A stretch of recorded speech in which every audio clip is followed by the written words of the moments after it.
I didn't expect my sister's engagement party to feel like a small test of character. It was supposed to be simple, family, friends, a rented hall, and a long evening of introductions between two families learning to exist in the same room. When I arrived, most people were already gathered around tall tables near the windows. My sister saw me first and waved with the kind of relief that comes from spotting someone familiar in a crowded space. She hugged me tightly, whispered thank you for coming, then immediately got pulled back into conversations. The Groom'S family stood in a cluster not far away. They were dressed sharply, confident in the way people often are when they know their place in a professional hierarchy. I was introduced one by one. They smiled politely, nothing outwardly rude, but there's a way people evaluate you in the first few seconds, subtle, practiced. One of the groom's uncles asked the question that always appears sooner or later.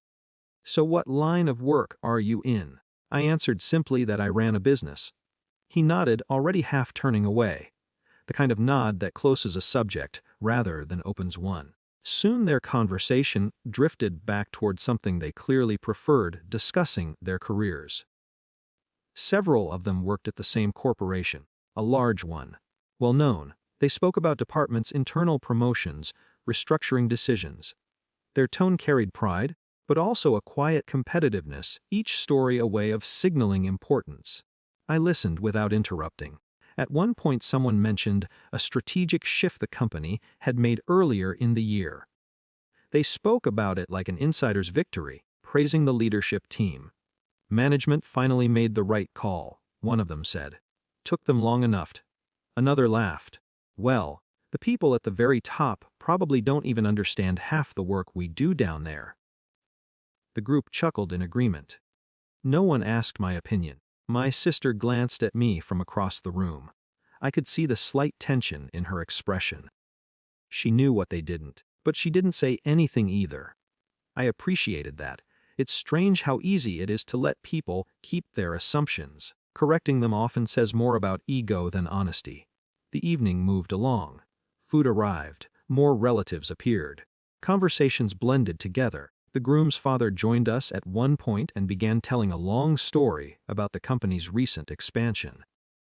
He spoke with authority, describing meetings and internal strategy discussions as if he had a front row seat to the entire operation. In reality, he was 2 levels removed from anything that important. Still, no one challenged him.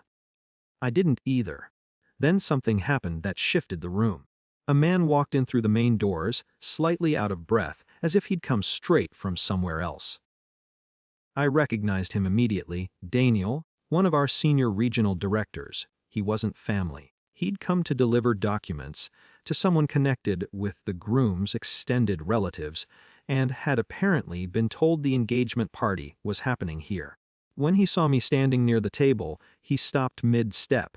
For a moment he looked confused, like someone who suddenly realizes they've walked into the wrong kind of room. Then he came over. "Good evening," he said, extending his hand. His voice carried the same professional tone he always used at the office. "I didn't expect to see you here." The groom's family watched the exchange with polite curiosity. Daniel continued, without hesitation. "I hope the board review went well this morning. We've already started implementing the directives you approved." The sentence hung in the air. I noticed the small shift immediately. The way the groom's uncle straightened slightly, the way the father's expression tightened as he replayed every earlier comment in his mind. Daniel, realizing the atmosphere had changed, looked around. "Oh, sorry," he said lightly. I didn't mean to interrupt the celebration. I smiled. "It's fine," I said. "This is my sister's engagement." Recognition spread through the group slowly. Not dramatic, just quiet understanding. Daniel nodded respectfully. "Well, congratulations to your family," he said. He stayed only a minute longer before leaving with the documents he had come to deliver. After he walked out, no one rushed to fill the silence. The groom's father cleared his throat and asked if anyone wanted more tea.